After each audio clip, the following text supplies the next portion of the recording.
Hi, welcome to Pawpaw's Workshop. Today I want to show you how I made this small flag that's very easy to do, and you can use the same set of stars that I have shared on the Inventables site to be able to make the stars for the Union.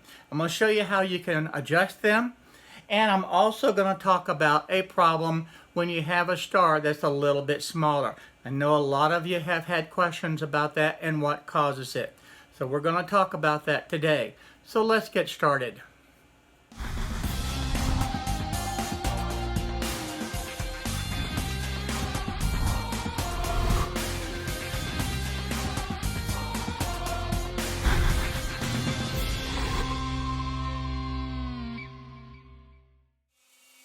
To make this flag today, I just went and grabbed a whole bunch of scraps from my scrap bin. Now the union for this flag is going to be 8.5 by 7 inches. The stripes will be 1 inch wide, and the overall length of the flag is going to be 24.5 inches by 13 inches. Now to cut this, I set the fence with my stop block in there at the 24.5 inches, and that way I can make all the cuts necessary to be able to make sure that the stripes are exactly the same length. Next, I went ahead and set the fence for 1 inch. Now it's very important on a small flag like this to make sure that you have exactly 1 inch. Otherwise, the union is not going to line up and it's just not going to work out very well, and you're going to have to make quite a bit of adjustments. So a little bit of extra effort here to be able to make sure that you have exactly a 1 inch stripe really will pay off in the long run. Now the stripes for this flag have to be 1 inch. And because this is a small flag, it's back to what I've said before. When it's small, you need to be able to make sure that it's exactly correct. And if you look in the camera, you can see that's exactly 1 inch. And that's what I'm looking for, because the union is 8.5 by 7 inches. So that way when you line these up, they're going to line up exactly to the top of the union. That's important to be able to do. You can see how that lines up exactly the way it needs to be. So at this point, the flag is all done as far as the cutout. Now it's time to go ahead and stain it and get ready to assemble it. Now I'm going to go ahead and stain the union with the blue, let it dry, and then I'm going to carve the stars out with the CNC machine. To stain the union for this, I'm using the Minwax True Blue. Now this is a water-based stain that I have used on the different flags, and it does work extremely well. I'm happy with this product. Now while staining the union, you want to make sure that you get the edges covered as well. Granted, only 2 edges show, but you do want to do all 4 of them because you do not want the white of the wood to come through at all. The last step is to make smooth, even strokes across the entire surface of the union. Now it's time to be able to stain these stripes. Now I'm using the water-based stain by Minwax, and this color is called Scarlet. Now I should mention that all I'm using is just an old rag to be able to do the staining, and I'm wiping it on very liberally, and then I'll wipe off the excess. I want to make sure that I get both ends really well, and I want to be able to get the sides. Again, I don't want the white showing through of the wood if by chance it is exposed. And this way, it ensures that that will not happen. Now that these are all dry, I can go ahead and get these put back into position.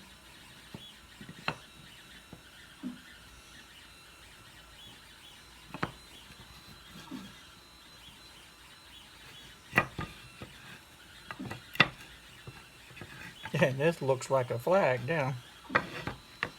There we go.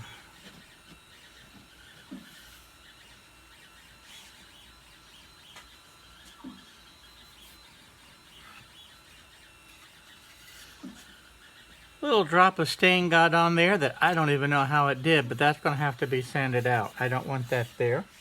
The union is all done. I just need to be able to get to the computer again. There we go. I like it.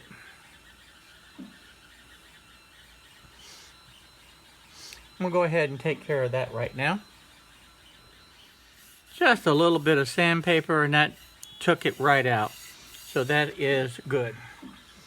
Now I'm going to barely torch this one. I don't want to do a heavy torch on this flag. And I'm going to do the stars just as soon as the CNC machine is free with the laser project that's going on.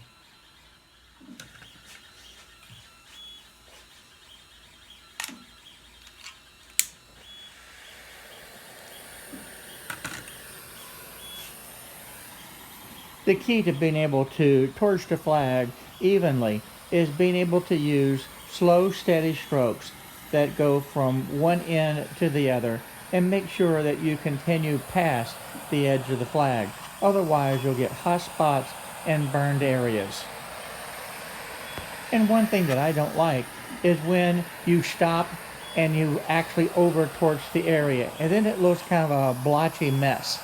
So I like to be able to do the nice, even, slow strokes to be able to have the flag torched very even. I think it looks a lot better that way. Now I know there are some people out there that will torch the flag before they stain it. In this case, I did it afterwards. I really have not found that it makes that much difference. But now it's time to do the union, and the union is done exactly the same way. Nice, slow, even strokes to be able to get everything covered evenly. And you don't need a whole lot on the union. Now because I do not have the stars carved yet on the union, I went ahead and glued up just the bottom half of the flag. Now I'm using the glue between each of the stripes. I know I've had that question. And I'm putting a piece of freezer paper down to be able to prevent it from sticking to the jig. In Easel, this is the star file that I use, and you can see with the work pieces down at the bottom, I have a lot of different stars. Now I started out with the basic one that I use for my medium-sized flag, and the union is 10.5 by the 13. Well, on this flag that I'm doing today, this one is 7 by 8.5. So all I really needed to do was just set up the work size for the 8.5 by the 7 inches and then reduce the size of the stars to fit it in. Oftentimes people will ask, how deep are the stars? Really don't know, because this is what I gauge it by. I want it to come right down to a point like that, and then I want it to stop. So in this case, just I know people will be asking, this one is actually 0.25. What happens if I move this up some? Now you can see the flat bottom here. So literally what I will do is just increase this until the bottom becomes a point. And in this case, looks like about, let's see, at 1.3 or 0.13, it's still touching the bottom. 0.12, you can start to see just a little bit. So what I'm going to do is set these stars at 0.13. So what I'm going to do is just highlight the entire group of stars, and then I'm going to select this box right here and put in 0.13. Now that changes all of the stars, and all of them will go right to the point. So that's how I set the depth. There's really no magic number, because as this star cuts out, the bit is going to go deep enough until it touches the sides, and it's not going to go any deeper regardless of how deep that you set it. But at least this gets it close, and it's not creating any additional wasted moves. Let me go ahead and get this set up now, and I want to carve this union. The other thing that I like to do to be able to carve this, I want to highlight this entire section again, and then on the shape I want to select the middle right here at that point, and I want to set my X and Y at 0.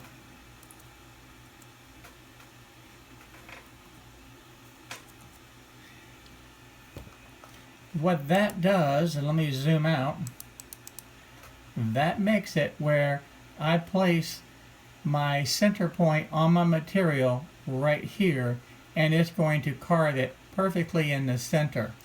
All around the perimeter is going to be the exact same, and I don't have any variation. And to me, that is the absolute best way to be able to do it. Now in the preview, you're only going to see what is shown on your work area, but that's okay. It's going to carve it just fine. And to be able to show you, if I hit simulate, you're going to see where that's carving the entire area.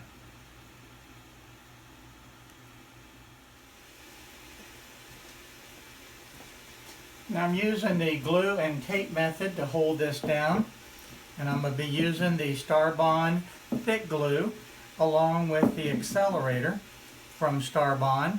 And in the description I'll have a 15% discount for you so that you can purchase this and save some money. And this is real easy to do. You just stick a couple pieces of tape down.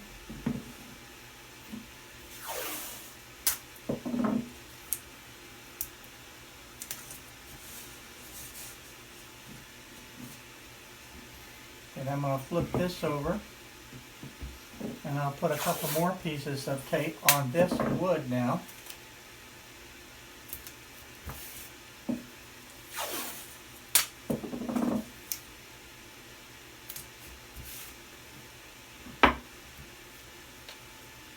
Put the CA glue right along there.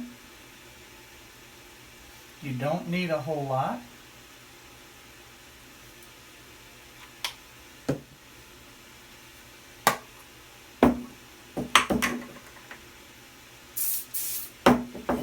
Real quick.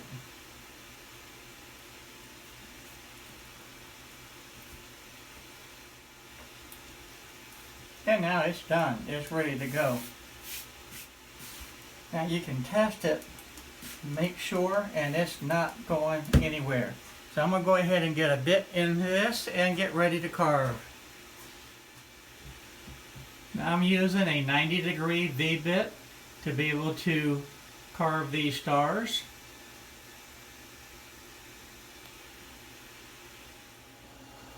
One of the things that I really like to do is move that bit right down to the XY 0 position. That way I know exactly where it is, and that sets that. So now I'm going to go ahead and go through the checklist and get ready to carve. And of course the first thing that I need to do is raise the bit. So I've set this back to 1 inch, and I'm going to raise my bit up 1 inch above the surface. And now I'm going to go through the checklist and be able to carve. Now this is the Pro, so I am going to be using a Pro Day, and this pops up, but that's okay. Just come right up here to the options, click on options, use a free day, and that's what I'm going to be doing. So now it brings me on over to the menu for the checklist, and I'm going to confirm the thickness. Material is secure. I am using a V-bit, and now we're going to probe.